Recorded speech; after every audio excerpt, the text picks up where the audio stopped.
Hi folks, my name is Sheena, back again with Conscious Economics today, and we're in my space, OnePeopleTO, and today we're talking with Tiffany Callender of FACE. So she's the CEO, co-founder of FACE, Federation of African and Canadian Economics. Tell me a little bit about FACE. So FACE is a movement that started during the pandemic. I was an executive director of a Black community organization in Montreal. I worked in the entrepreneurship space, helping Black entrepreneurs who are English speaking in Quebec, where there's that barrier of language. When we were seeing the pandemic start, we're really looking down something at that time that we didn't know what this was, how long it would last.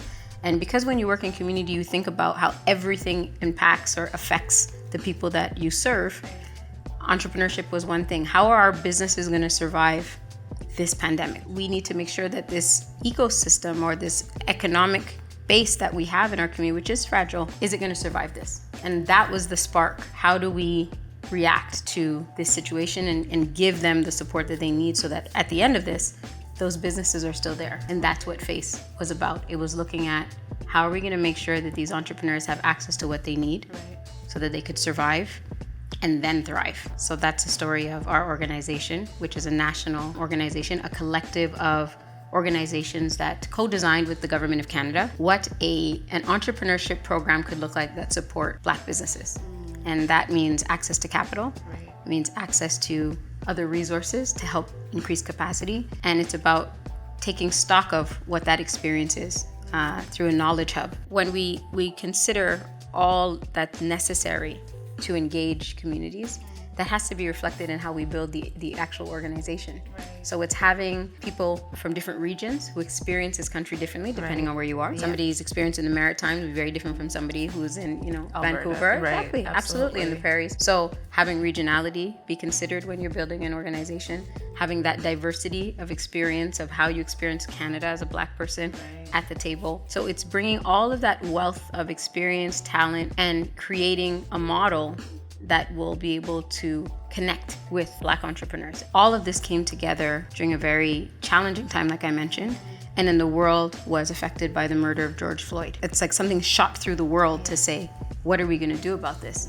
And I think that accelerated the process and gave us a tangible thing that we could do to change the trajectory of Black people in Canada, which was FACE. What I see is awesome is how you're being able to engage entrepreneurs in a way that, one, is really unprecedented. Black entrepreneurs are really being supported in ways that we've been asking for, that we've seen our parents. I can speak for my mom, who had multiple businesses and heard the stories of how she was just really wanting to deliver and really having struggled, you would say, in the 90s. So being able to kind of see the full circle moment, as you're saying, and be in this intersection of time to take advantage of what FACE is offering, but what's available to the Black community as a whole. When you think about what it means to be Black, be an immigrant to this country or a longstanding community member who's facing these barriers, and to say, I'm going to go into entrepreneurship. Right. My parents are from the Caribbean. Yeah. Okay.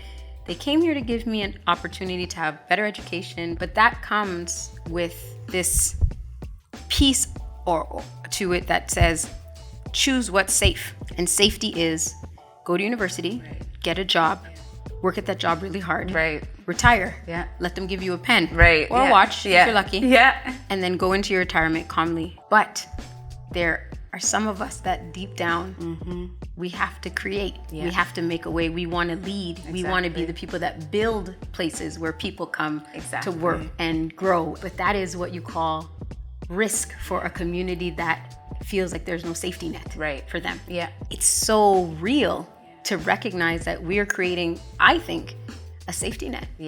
And we're creating, and it's a net not just to catch you, it's to bounce on. Get a little bounce, get a little height in that, so you can see further and farther. But you need tools to do that. And it's going to be on us as a community, like you said, take advantage, utilize, but also contribute to the vision. Could I ask you a little bit about, particularly with your work with FACE, any unique experiences from the Black community of what it means to be a Black entrepreneur in Canada? So what we know through the conversations that we've had, and we've seen African Canadian Senators Group did a study with Black entrepreneurs that we had a chance to contribute to, almost 400 Black entrepreneurs, and they said clearly, if I needed to get $10,000 to save my company, I wouldn't know where to go. I feel locked out of the system. I don't feel supported. I don't feel welcomed at banks. So the story is the road to getting access to capital and support to build your business as a Black Canadian is challenging. Yes. And can defeat your drive to want to do it. What I think we can provide at Face is that we want to see you win, right?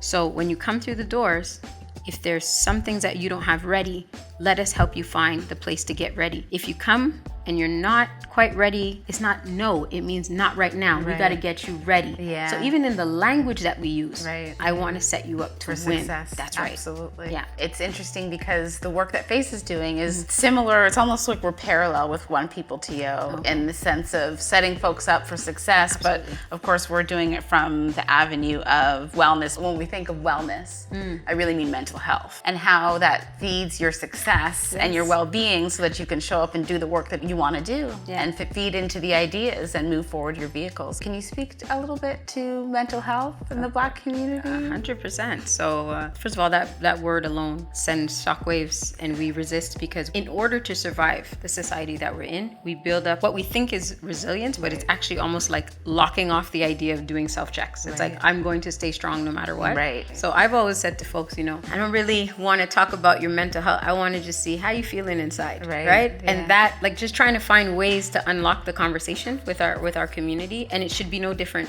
with anything regarding wealth or wealth creation or resources. Why? In anything that we do as human beings, we have to consider our wellness. If we don't take stock of how we're doing personally, which is really what mental health is, it's checking how things are going with you. Right. If you don't do those check-ins, it's going to affect all the human activities that you're doing, whether it's in relationships, whether it's in business, whether it's in your community. It's that self-check-in is what's going to make it that you show up as your best self to whatever you're doing. By knowing how you register different scenarios or different circumstances or things that are said to you, that is required in business. Right. Because it's not a straight line. You're going to have your eves and flows, your ups and downs. Absolutely. So your check-in with you will help you navigate those things. The reason why I really value what you're doing in terms of helping us to see ourselves is super critical, because sometimes in working community, when I look at folks in our community, I see so much potential, but then that's not how they see themselves. I know. It's how do we get them to see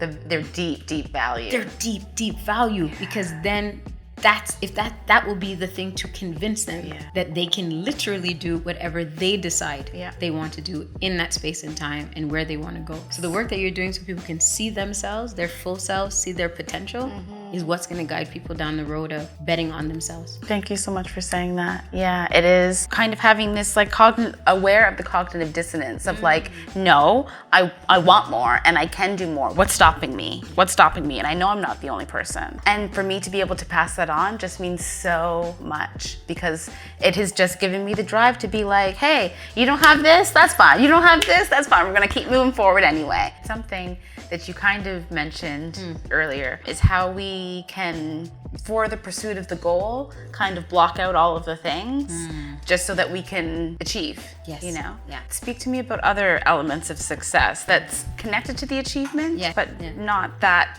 paper or that key. What we do at Face is we say we want to create generational wealth, and wealth is not and could not just be money. And it's understanding that wealth is about having the freedom to choose. It's about accessing information and networks and connecting with people and having experiences. Here's an idea. What is success to you? Yes. What is wealth to you? What is prosperity to you? Yeah.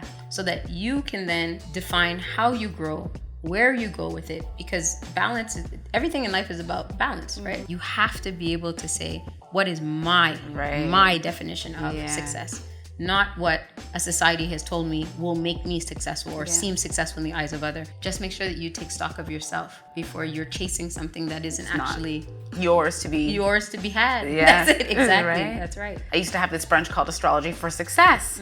And one of the main question was, when everybody got there, was what's your definition of success and what does success mean to you? Because it's so different for everybody. And it's interesting because very few people said money. Like maybe one or two people. Amazing. And in the past 2 years, there have been so much conversations around privilege. And my awareness and I guess gratitude around my own privilege, which I think, sometimes we're like, where's my privilege at, Of course, we have privilege, yeah. Of course. Privilege varies, absolutely. Absolutely. And my mantra is that privilege is so much more than money. So much more than money. 100%. It's the ingenuity that's passed down in our generations. It's the people that we have around us. It's the places that we can go. It's the environments that we live in. What you're saying is so incredibly valuable, because by recognizing our own privilege, I think that is also what allows for us to envision those who have less privileges than us. How do we create a pathway for them? Right. Because of the frontline work I've done for so many years, I've walked into a bank and I've gotten a mortgage. Right. I've had experiences that were challenging, but I Right. had the skills and the ability to navigate it. That- However, Yeah. I've worked for many, many years with people who have incredible talent and who would be incredible if just given an opportunity. What does that look like? Right. And I think that with a program like FACE, there are folks in our community that can walk into a bank and get what they need. Absolutely. But there are far too many of us who cannot do that. Absolutely. And that's the challenge. Absolutely. And that's the problem. Yeah. So what you're saying in terms of privilege, again, that self-stalk and realizing who you are, Yeah. so that you can actually help others. So when you're building something that you're saying is to create access, you consider everybody who does not have access. That's You right. consider those who are barriered. And I like that word. That's somebody in Montreal said, I work with the barriered. Right. She's like, I kick down barriers. And I was like, I like Yeah. that. That's what it is. Yeah. Because even though she doesn't have them, Right. she's making sure to kick them down for others. I went to traditional, lenders and was like turned down. And I think a lot of folks would kind of say, well, if I don't have that support from that entity or that person, then I can't move forward. I'm so grateful that there is an organization like FACE to be able to bridge that gap. And that's a part of the measuring stick as well. It's like saying, if that institution doesn't say yes to me, then I'm not worthy. Right. No, Yeah. wrong. You may not meet their metrics or Right. their standard, Yeah. but we have to, as a community, figure out what is our own standard or metrics for credit worthiness. Right. So we know that systemic slavery exists and it's been built into institutions Yeah. and changed form, but is there to keep Absolutely. people excluded and not give them access. If we know that and we say, well, somebody doesn't have assets, like you don't have a home, you don't have any assets, and we go, we know the reason why I didn't have any assets, right? Right. Like there's a history that tells a story of why perhaps I've never had ownership Yeah. and accumulated wealth to be able to use to create for myself. But they don't look at the side of, if you've been in an apartment and paying your rent for 30 Right, years yeah. on the first every time, that's not an indication of Yeah, creditworthiness. yeah. So what are you using to measure how responsible I am Yeah. with the credit or the loan that you're going to give me? I tell Absolutely. folks all the time, a business plan is not for me. Right. A business plan is for you. Yeah. But your business plan tells me the story of what you're going to do. Right. There's a way for us to decode what folks need to do for themselves, Right. and allow for other institutions that have the intention to support them in their first steps To model after. to do exactly. Yeah. Because there's a lens that we add, that's culture and Right. shared lived experience. Yeah. I wonder if you could share a little bit about your personal experience before FACE, of what it meant to work with folks in the community, entrepreneurs, but also just folks that are trying to do the work. Working with my community, there's something that I know for sure. One, there's a tremendous amount of transferable skills that exist in our community, and they just need a little blueprint, a guide of how to do it. Right. Although there's a lot of injustice and trauma that happens to us, our resilience to survive these things can be used to our advantage. You give them this much, Right. they're actually gonna go a mile. It's not a game. You know, they take an inch, go a mile. Absolutely. That's who we are. Now the Yeah. question is, how do we just give them a little bit of insight? Ways in which we barrier people or keep them out is also using language that they've never heard before. Right. Speak to them and make it plain. A part of the work, the reconciliation that we can make with this community is make an effort to have them understand what you're talking about. The best way to engage with anybody is to say, let's make this plain so everybody in this room can understand.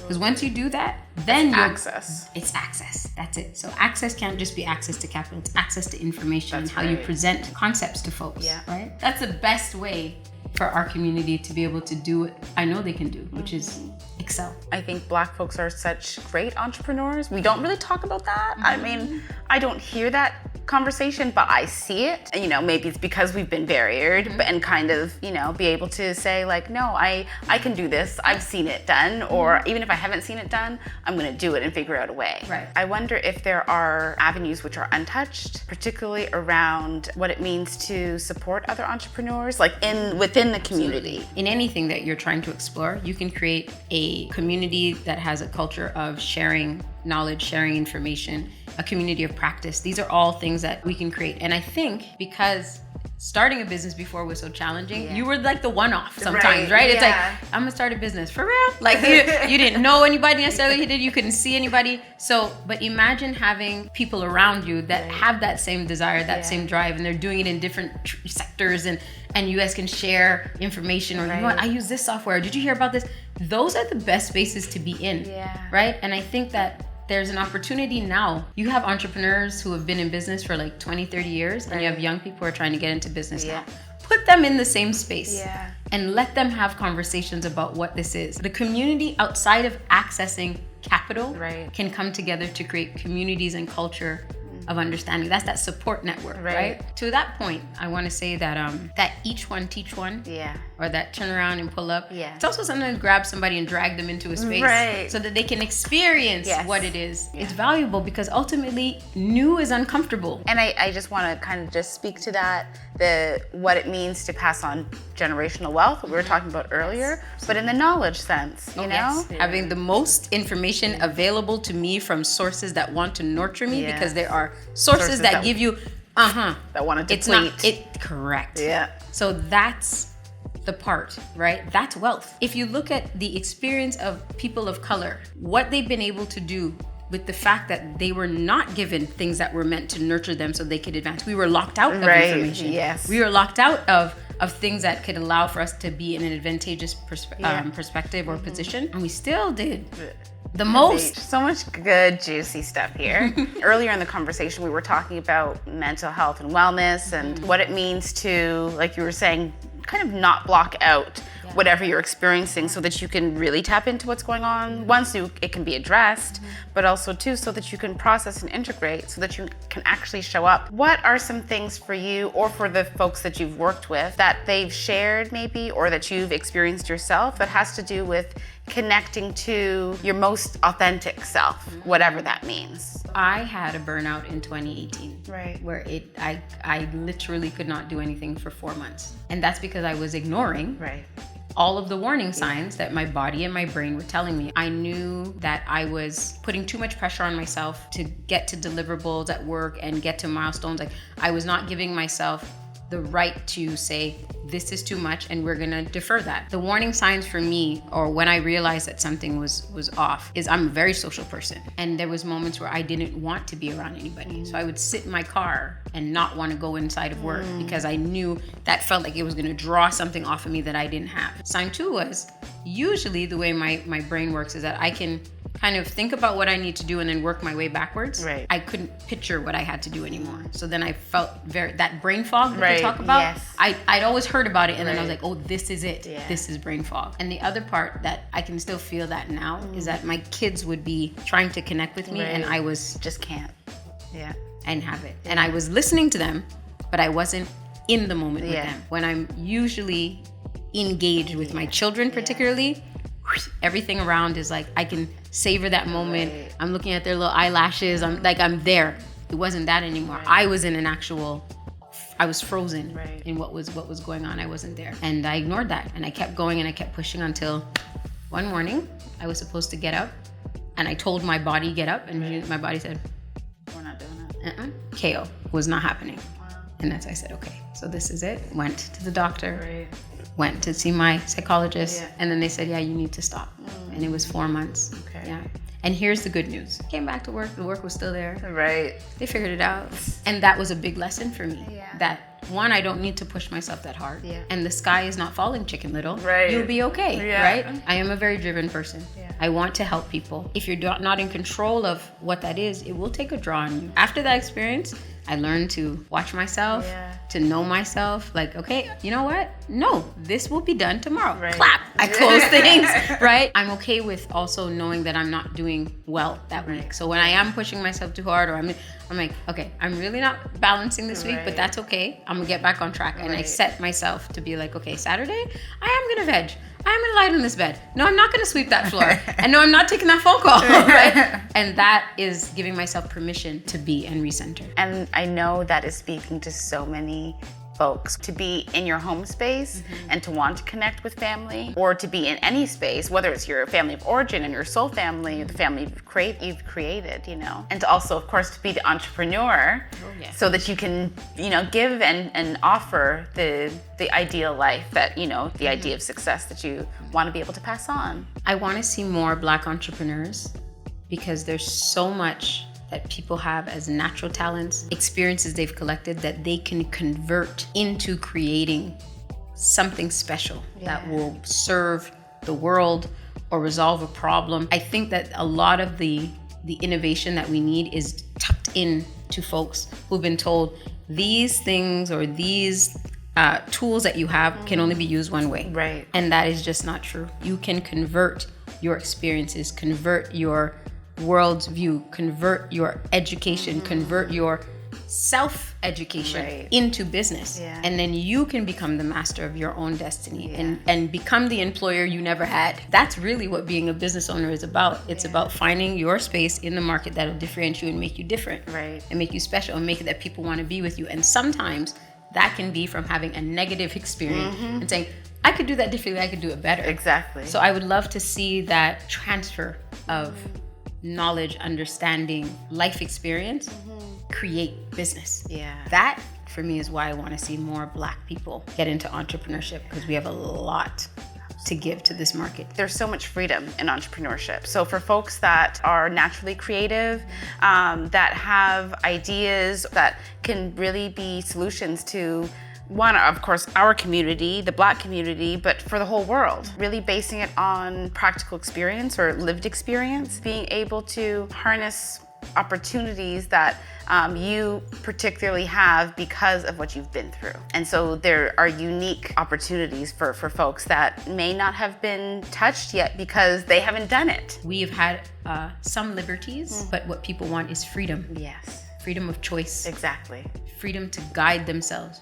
Freedom to explore. Right. Freedom to make an error and learn from it. That's right. This is what we crave as a community that has been restricted in so many ways. And entrepreneurship is a great opportunity to explore all of that. And I understand what comes with that, the risk on risk. Right. But here's the part. Everything that you do in life, there's a risk. One part of the risk too is not taking the risk. I'm not saying that you should not take a calculated risk or an informed risk, but you should take a risk. And if you could take a risk on yourself, is the most important. So thanks everyone for joining us for this last module of Mindfulness and Money. We hope that you have really taken away some inspirational moments and points and tips and really just takeaways for you to reflect on and maybe implement. And of course, we're always here to support you, whether it's myself, Tiffany, Rhiannon, any of the Mindfulness and Money team. Feel free to reach out if you have any questions. So I am on all platforms. I am Tiffany Callender on IG,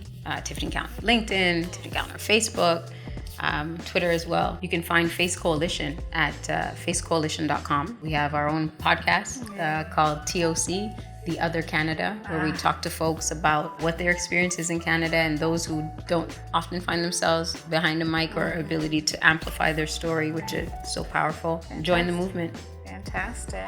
Folks can find me, Sheena Ewan, on most platforms, mostly on LinkedIn, Instagram, and then of course on the website as well, so sheenadenise.com, or through OnePeopleTO, which is also, again, mostly on Instagram, LinkedIn, and Twitter as well. Thank you so much for this time. Absolutely. My pleasure.